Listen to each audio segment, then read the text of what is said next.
భూర్భువస్వః తత్సవితుర్వరేణ్యం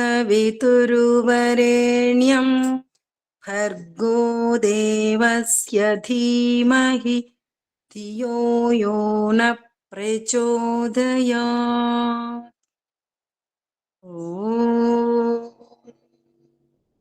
సహనావవతు సహనౌ భునక్తు సహ వీర్యం కరవావహై తేజస్వినావధీతమస్తు మా విద్విషావహై.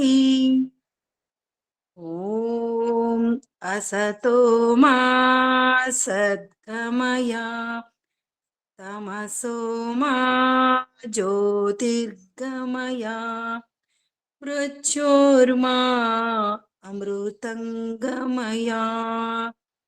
ఓం శాంతి శాంతి శాంతి. గురుభ్యో నమో నమః. సర్వేభ్యో నమో నమః. అందరికీ నమస్తే. ఋగ్వేదాది భాష్య భూమికలో వేద సంధ్య విచార అనే అంశంలో మనం మొన్న జమదగ్ని కశ్యపుడు అంటే ఎవరి పేర్లు అనేది తెలుసుకునే ప్రయత్నం చేశాము. అది పరమాత్మకు వర్తిస్తుంది, జీవాత్మకు వర్తిస్తుంది, ప్రకృతికి వర్తిస్తుంది. కానీ ఒక ప్రత్యేకమైన ఒక ఆత్మ, ఒక మనుష్యుని యొక్క వ్యక్తి గురించి కాదు అని తెలుసుకునే ప్రయత్నం చేశాం. ఈరోజు మరొక అంశం మీద మాట్లాడుకుందాం. అత బ్రాహ్మణ గ్రంథానామేవ పురాణ ఇతిహాసాది నామాస్తి నా బ్రహ్మ వైవర్త శ్రీమద్ భాగవతాదీనాం చేతి నిశ్చీయతే కించ భోః బ్రహ్మయజ్ఞ విధానే యత్ర క్వచిత్ బ్రాహ్మణ సూత్ర గ్రంథేషు యద్ బ్రాహ్మణ ఇతిహాసాన్ పురాణాని కల్పాన్ గాథా నారాశంసి ఇత్యాదీని వచనాని దృశ్యంతే ఏషాం మూలం అథర్వవేదో అస్తి. స బృహతిం దిశ మన్యువచలాత్ తమితిహాసశ్చ పురాణం చ గాథాశ్చ నారాశంసిశ్చాన్వ్యచలన్ ఇతిహాసస్య చ వై స పురాణస్య చ గాథానాం చ నారాశంసీనాం చ ప్రియం ధామ భవతి య ఏవం వేద. స బృహతిం దిశాం అనే ఈ మంత్రము అథర్వ వేదంలోని 15వ ఖండము 30వ ప్రపాఠకము 1వ సూక్తము 4వ మంత్రం అన్నమాట. ఈ మంత్రాన్ని తీసుకొని కొన్ని ప్రశ్నలు వేస్తున్నాడు. ముందు సాంస్క్రిట్ వ్యాఖ్యానం విన్నాక తెలుగులో చర్చించుకుందాం.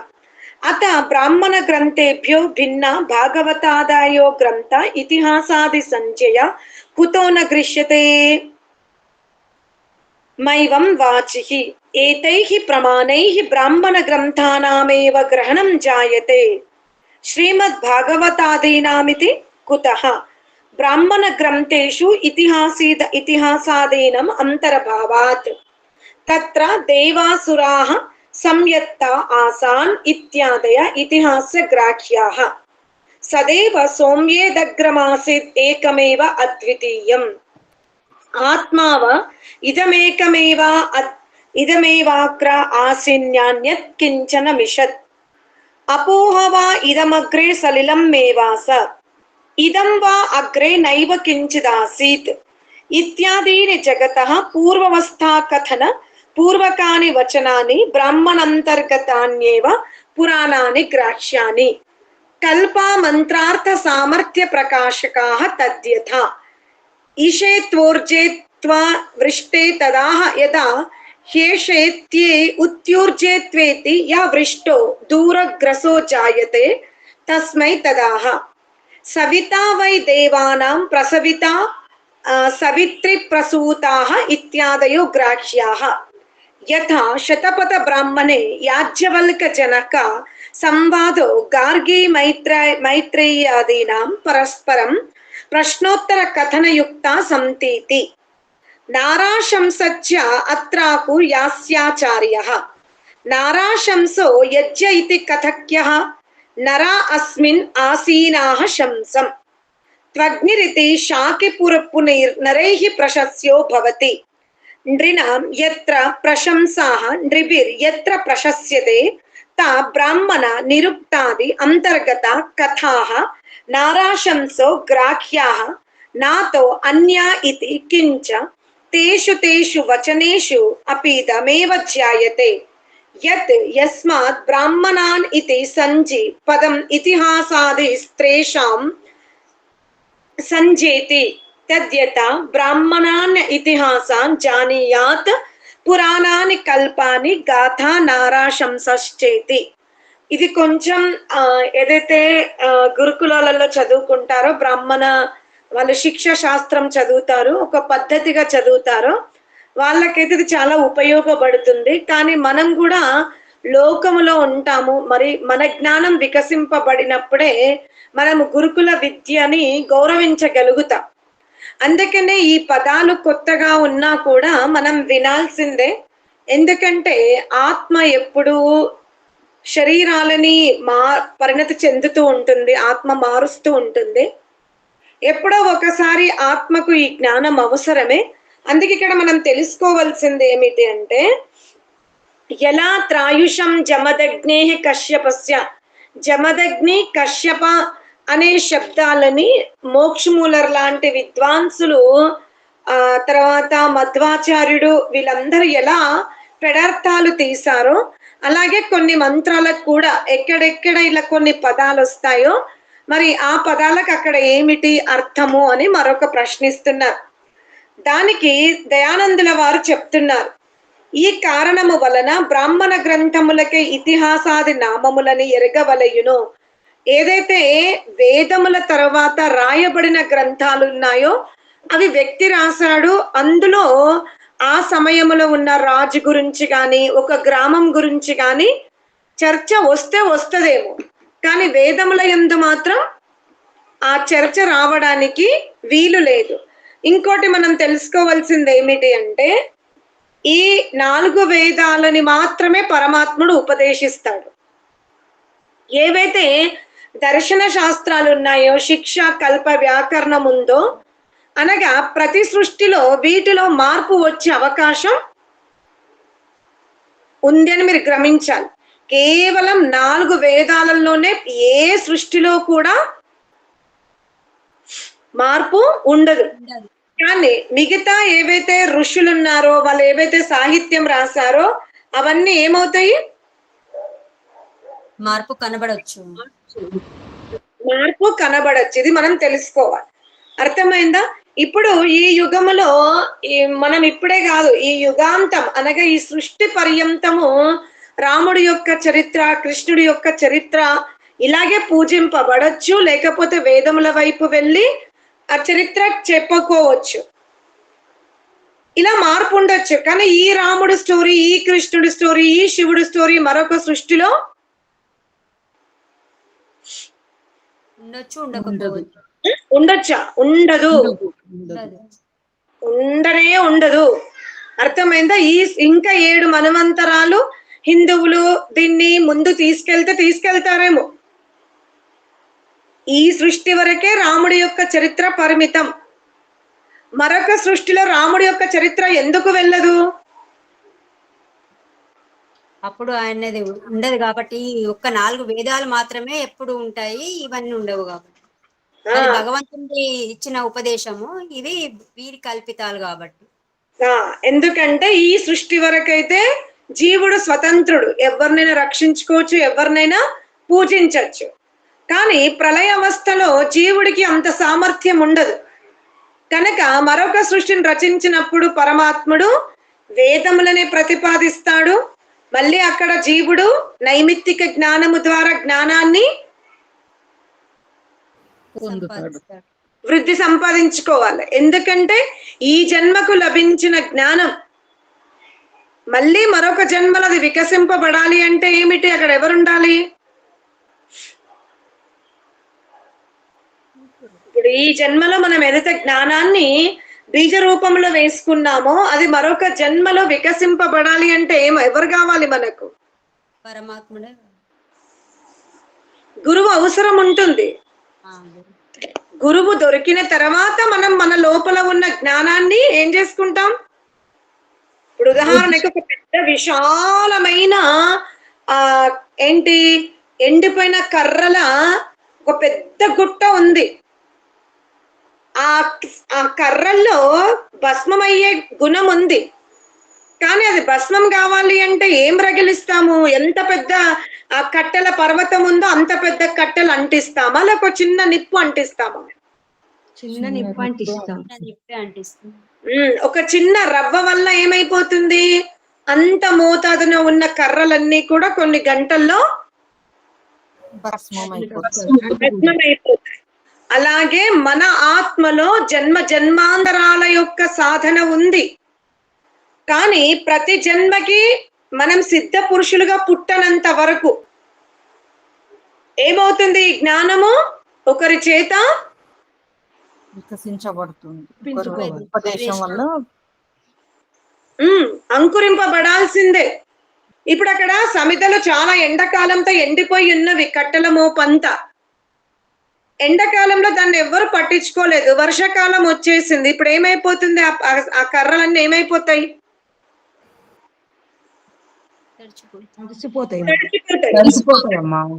తడిచిపోయి కొన్ని చెక్కల నుండి మళ్ళీ మొగ్గబుట్టే అవకాశం కూడా ఉంది అక్కడ. మొత్తానికి కాకపోయినా ఏదో ఒక రెండిట్లో మళ్ళీ ఒక చిన్న మొలక వచ్చే అవకాశం ఉంది. అలాగే మనం ఎన్నో జన్మల సాధన చేసుకున్నప్పటికి కూడా సరి అయినటువంటి గురువు లేకపోతే ఏమవుతుంది? మళ్ళీ మనలో అజ్ఞానం ఆవిర్భవించే అవకాశం ఉంటుంది. అందుకనే ధర్మశాస్త్రం ఏం చెప్తుంది? నీవు ముందు ప్రకృతి యొక్క పదార్థాల గురించి తెలుసుకున్నప్పుడే నీకు ఆత్మతత్వం అర్థమవుతుంది. ఎప్పుడైతే ప్రకృతిలో మనం చూస్తాం, ఇంకా ఈ చెక్కలు ఎండిపోయినవి, మొత్తం చెట్టు నుండి వేరైపోయినాయి, ఎండిపోయినాయి. కానీ దానికి దగ్గరగా అగ్గిపుల్ల వెళ్ళనంత వరకు, ఎవరైనా వెలిగించి ఇలా అంటించినంత వరకు దాంట్లో ఉన్నటువంటి అగ్ని ఎలా ప్రకటితము కాదో, మరలా వర్షాకాలం వచ్చినప్పుడు అవి తడిచి ముద్దయి వెలిగించాలంటే ఎంత కష్టమో, ఆ ప్రకృతిలో ఉన్నటువంటి ఆ పదార్థము ద్వారానే మళ్ళీ ఇక్కడ ఆత్మ యొక్క సంస్కారం చెప్తాడు. ఇక్కడ మనం తెలుసుకోవాలి, మనం ఒక జన్మలో ఎంత సాధన చేశామంటే మన లోపల ఉన్నటువంటి ఆత్మాలిన్యాలన్నీ కూడా దాదాపు మనం కడిగేసుకున్నాం. అలా అనిపిస్తుంది, మనకు అంచగొట్టేసుకున్నాం. కానీ అటు మనం తపస్విగా జీవించలేదు, యోగిగా జీవించలేదు. కేవలం సత్సంగానికి వెళ్ళి 4 విషయాలు విని సాధన ప్రారంభించాం. కొంతవరకు జ్ఞానములో మంచి ప్రావీణ్యత సంపాదించుకున్నాం. ఇక ప్రాపంచిక సుఖాలు గాని, ప్రాపంచిక లోభము గాని ఇవన్నీ తగ్గిపోయినాయి మనలో. కానీ స్థూల దేహం యొక్క అంతం అయిపోయింది, ఇంకో దేహంలోకి వెళ్ళాం. అలా వెళ్ళేటప్పుడు ఈ మనసుతోటే వెళ్తున్నాము కనుక, ఈ బుద్ధితోనే వెళ్తున్నాం గనక ఆ మనస్సు బుద్ధిలో ఈ సంస్కారాలు ఉన్నవి. కానీ అవి జాగరూకం అవ్వాలి అంటే అది మళ్ళీ మన వల్ల అవ్వదు. అది మన వల్ల అవ్వదు. మళ్ళీ ఎవరో ఒకరు మనకి ఉపదేశించాలి. ఒకవేళ ఆ జన్మకు ఉపదేశింపబడలేదనుకోండి, ఏమైపోతాయి? దాని మీద ఎవరు వాలిపోతారు? ఆత్మ మీద ప్రకృతి సుఖాలు వాలిపోతాయి. కానీ ఇప్పుడు ఒకసారి మీరు గమనించుకోండి, ఒక చెట్టు నుంచి కొమ్మ ఎండిపోయింది, వర్షానికి తడిచింది. ఆ కొమ్మని మీరు పక్క చూడండి, గమనించండి. ఆ కట్టెని అది ఎండిపోయి తడిచింది. చెట్టు మీద నుంచి పచ్చటి కొమ్మని మీరు తెంపారు. దాన్ని పక్కన పెట్టండి. ఇప్పుడు ఏది తొందరగా వెలుగుతుంది, ఏది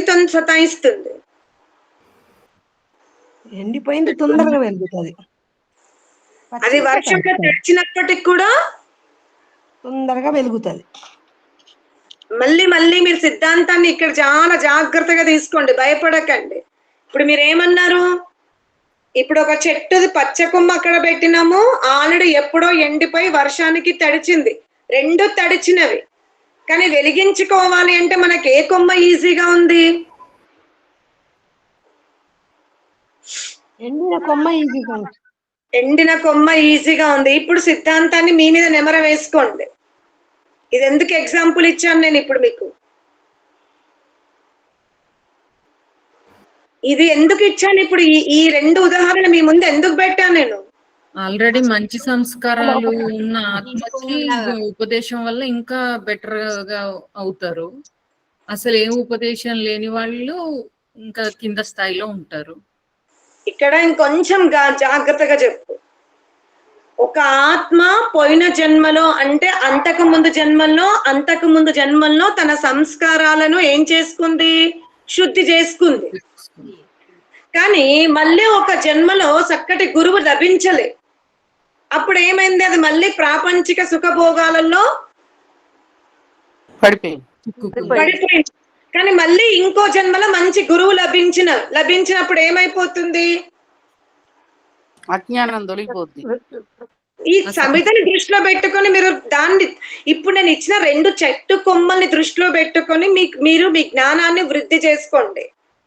ఇప్పుడు ఒక కొమ్మ ఉంది, అది ఎప్పుడో ఎండిపోయి మొత్తం దాన్ని మనం వెలిగించుకోనందువల్ల అది వర్షంలో తడిచింది. ఇంకో కొమ్మ చెట్టు నుంచి అప్పుడే మనం నరికాం. రెండు మన ఎదురుగా ఉన్నవి. ఇప్పుడు మనం వంట చేసుకోవాలన్నా, యజ్ఞంలో వాడుకోవాలన్నా మనకు ఏ సమిద ఈజీగా అవుతుంది? రెండు తడిచినవి వర్షానికి. ఏది ఈజీగా ఉంది? ఎండినది ఈజీగా అవుతుంది. ఎండినది ఈజీగా ఉంది. ఇప్పుడు నేను దీన్ని మళ్ళీ మీకు చెప్తున్నా. ఒక జన్మలో మీరు చాలా సాధన చేశారు, కానీ ఇంకా మోక్ష స్థితి రాలేదు, అవగాహన మాత్రమే వచ్చింది. తర్వాత ఏమైపోయింది? ఇంకో జన్మలోకి వెళ్ళినాం. అక్కడ మనకు సరి అయినటువంటి గురువు గాని ఆధ్యాత్మిక జీవితం లభించలేదు. అంటే ఇప్పుడు వర్షములో ఎండిపోయిన కొమ్మ మాదిరిగా మిమ్మల్ని మీరు ఊహించుకోండి. పచ్చి కొమ్మ కాదు, ఎండిపోయిన కొమ్మ. ఏమీ తెలియనిది పచ్చి కొమ్మ అంటే ఇక్కడ కూడా ఏమి జ్ఞానం తెలియంది. ఇంతకుముందు జ్ఞానం ఉంది కనుక ఎండిపోయిన కొమ్మకి గురువు ద్వారా జ్ఞానాన్ని అందిస్తే తొందరగా గ్రహించే శక్తి కలుగుతుంది. ఇది నేను చెప్తున్నాను. అందుకనే మనం ఏ జన్మలో అయినా సాధన చేసుకున్నా అది మనస్సులో ఏ రూపంలో ఉండిపోతుంది? ఆ చెట్టు కొమ్మ వలె బీజ రూపంలో ఉండిపోతుంది. అందుకనే సాధన సాధ్య స్థితికి వెళ్ళే వరకు మనం చేసుకోవాల్సిందే. అందుకే నేను మీకు చాలా చెప్తున్నాను, కానీ మీరు ఇంకా దాన్ని సూక్ష్మంగా పట్టుకోవడం లేదు. పట్టుకునే ప్రయత్నం చెయ్యాలి. ఒకసారి కొమ్మ ఎండిపోయింది, అది మళ్ళీ వర్షంలో తడిచినా సరే, కానీ పచ్చి కొమ్మ కంటే ఈ కొమ్మ తొందరగా ఉపయోగపడుతుంది.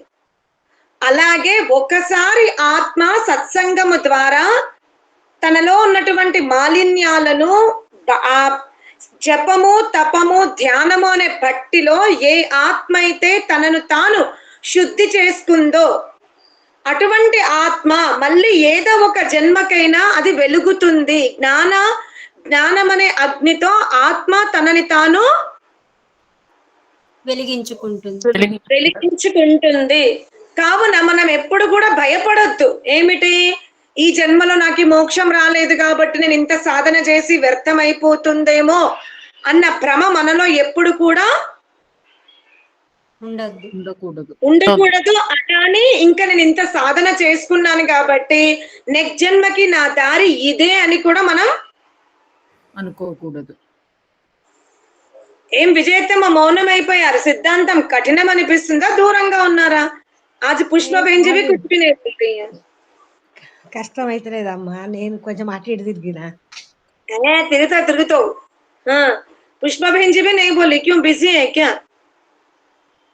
అర్థమైందా? అందుకనే అమ్మ ఇంకా ఈ జన్మలో నా ఆత్మ సంస్కారాలు శుద్ధమైపోయినాయి, ఇక నేను దారి నుంచి పడిపోను అనకండి. మనం తప్పకుండా పడిపోతాము, కానీ సాధన పరిపక్వ వలన పచ్చి కొమ్మ కంటే మనం తొందరగా వెలిగే అవకాశం ఉంటది.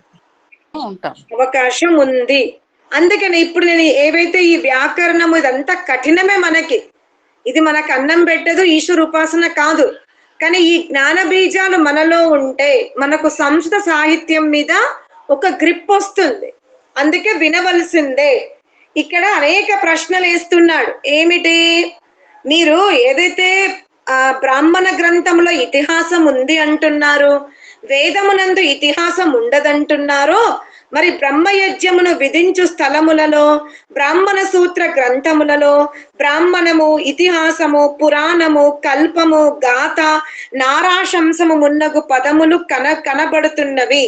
మరి వానికి మూలము అథర్వ వేదము నందలి. ఇప్పుడు ఒక మంత్రం చదువుకున్నాం కదా మనం, సా బృహతీం దిశ మన్యువచల తమ ఇతిహాసాశ్చ పురాణాంచ గాథాశ్చ నారాశంసిశ్చాను వ్యచలన్. ఈ మంత్రములో ఈ పదములున్నవి కదా మరి మంత్ర బ్రాహ్మణములో. కాబట్టి ఈ పురాణ శబ్దములచే బ్రాహ్మణాది గ్రంథముల కంటే భిన్నములైన బ్రహ్మ వైవర్త మహాభారతాది గ్రంథములు ఏలా అంగీకరింపరాదు? ఎందుకంటే ఈ అథర్వ వేదములో ఈ మంత్రం ఉంది కదా, పురాణం, గాథ, నారాశంసి, ఇతిహాసం, ఈ పదాలు వేదమునందే ఉన్నవి. అంటే ఇవి వేదముల యందు ఈ మహాభారత కథ, ఈ పురాణ కథ ఇవన్నీ ఉన్నాయని మీరు ఎందుకు స్వీకరించట్లేదు అని అడుగుతున్నాడు. అప్పుడు కాదు, మీరు ఏదైతే వర్తమానములో పురాణములు, మహాభారతం తీసుకుంటున్నారో, ఇతిహాసము తీసుకుంటున్నారో, ఆ పదాలకు ఈ మంత్రముతో సంబంధము లేదు. ఈ మంత్రములో ఉన్న పదాలకి మహాభారతం లాంటి పురాణాలతో సంబంధం లేదు అని చెబుతూ, బ్రాహ్మణ గ్రంథములలో ఇతిహాసాదులకు అంతర్భావమగును, భాగవతాది గ్రంథములు చెప్పు మతముల అభిప్రాయములతో పరస్పర విరోధములున్నవి. ఎన్నో అసంభవులకు కథలు వానిలో కల్పితముగా వ్రాసియున్నారు.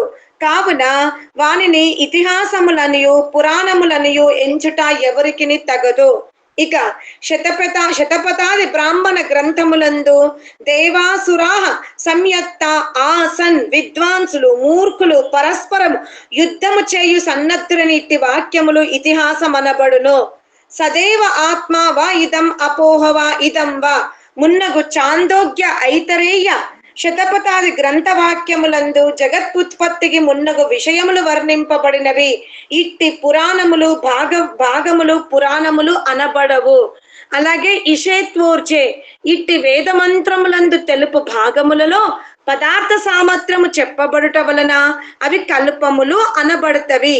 ఇట్లే శతపథ బ్రాహ్మణమున జనకుడు, యాజ్ఞవల్కుడు, గార్గి, మైత్రేయి మున్నగు వారి కథలు చెప్పు భాగములు గాథాలు అనబడతవి. అంటే గాథ అంటే ఒక రకంగా స్టోరీ అది. మరి నారాశంసి శబ్దమునకు యజ్ఞము అని అర్థము యాజ్ఞవల్కుడు అంగీకరించాడు. యజ్ఞమున ఉపస్థితులైన నరులు, మనుష్యులు స్తుతి చేస్తారు, అనగా పాఠం చేస్తారు. అంటే యజ్ఞమున మనమంతా మంత్ర పాఠం చేస్తాం కాబట్టి నారాశంసి అనబడుతుంది. అనగా ఎవరైతే యజ్ఞమున మంత్రపాఠము చేస్తారో ఆ మంత్రపాఠానికి, ఆ యజ్ఞ క్రతువుకి ఏమని పేరు? నారాశంసి. కావున శాకపూర్ణి ఆచార్యుడు నారాశంసి అన అగ్ని అని చెప్పాడు. అనగా యజ్ఞాగ్ని మనుజులచే ప్రశంసింపబడుతుంది. యజ్ఞంను ఎవరు పొగుడుతున్నారు? మనుష్యులే పొగుడుతారు. మనుష్యులే దాని యొక్క లాభాన్ని పొందుతారు.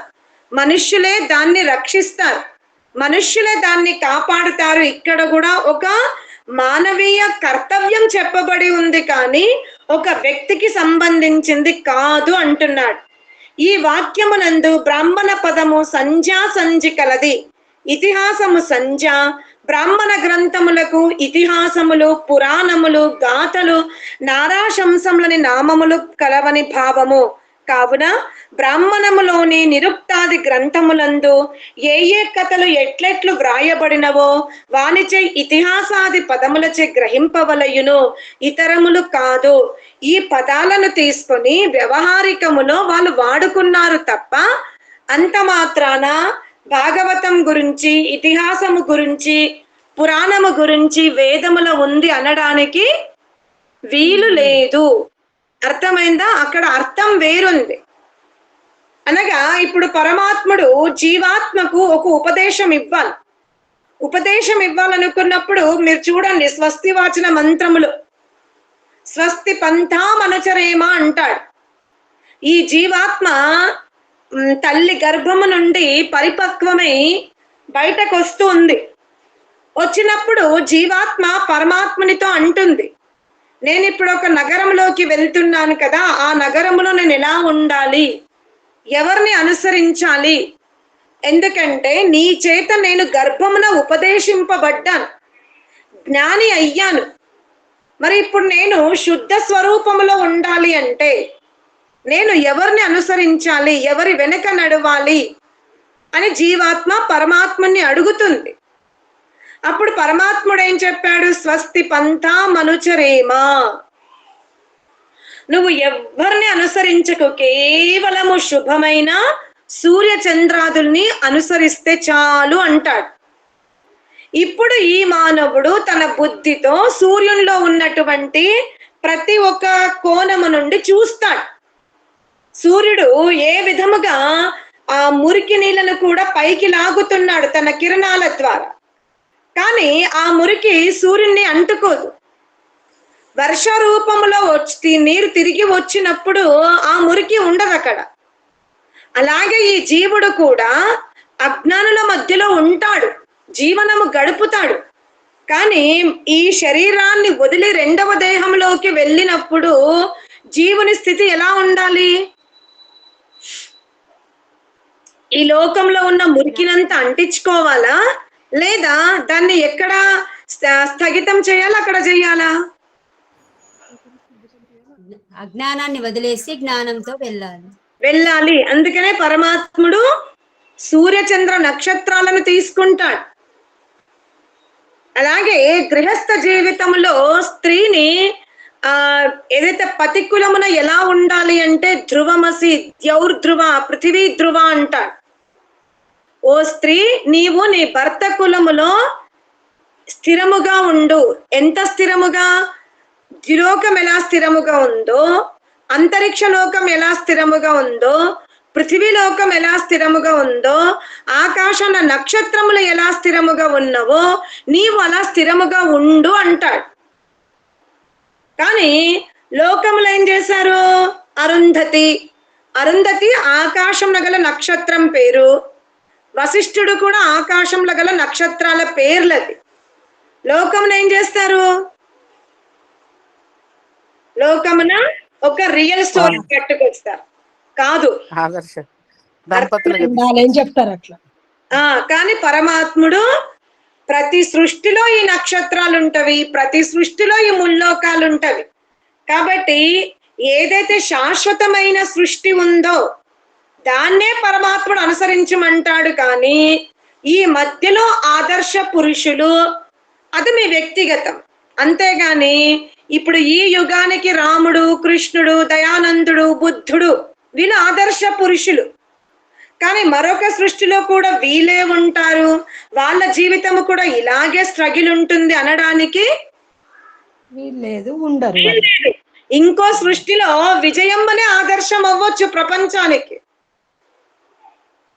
అర్థమైందా? ఇంకొక సృష్టిలో నవ్యాన ఇతిహాసం రాయొచ్చు. ఇంకొక సృష్టికి ఝాన్సీయే ఏంటి ఒక గొప్ప జాబాలా కావచ్చు. అర్థమైందా? ఆత్మల గురించి పరమాత్ముడు చెప్తాడు, వ్యక్తి గురించి చెప్పాడు. ఒకవేళ ఈ సృష్టిలో రామాయణం ఉంది, రాముడి స్టోరీ ఉంది, మళ్ళీ మరొక సృష్టిలో కూడా రాముడినే పెడితే ఏమైతుంది? వారు లేరు కదా అప్పుడు, ఎవరుంటే వారిది పెడతారు. కానీ మళ్ళీ అలా రామాయణం ఎందుకు పెడతారు? వేదాలే మూలము. ఇంకా ఇప్పుడు రాముడు మోక్షంలోకి వెళ్తాడు, వెళ్ళిపోయాడా? ఇతిహాసం రాముడు మోక్షంలోకి వెళ్ళిన వాళ్ళు రాలేదు, మోక్షం పూర్తిగా. అర్థమైందా? ఇప్పుడు మీరు మీ దగ్గర నాలెడ్జ్ ఉంది, ఇంకెక్కువ చెప్పుకోండి. ఇప్పుడు రాముడున్నాడు, భరతుడున్నాడు, శత్రుఘ్నుడున్నాడు, దయానందుడు, బుద్ధుడు, వీళ్ళందరూ ఏం చేసుకున్నారు? వాళ్ళందరూ మోక్షంలో ఉన్నారు. వెళ్ళిండ్రు. ఆత్మలు ఎట్లా వస్తవి? ఇప్పుడు మనం ప్రయత్నం చేస్తున్నాం కాబట్టి ఇంకొక హిస్టరీలో మన చరిత్రలు ఉంటాయి, ప్రయత్నం చేసిన వాళ్ళే ఉంటాయి. ఉంటవి. ఇప్పుడు అర్థమైందా? అర్థమైంది. సరే, ఇంతటితో ఈ రోజుకు ఈ ఋగ్వేద భాష్య భూమిక క్లాస్ ని ఆపేద్దాం. ఓం శాంతి శాంతి శాంతి.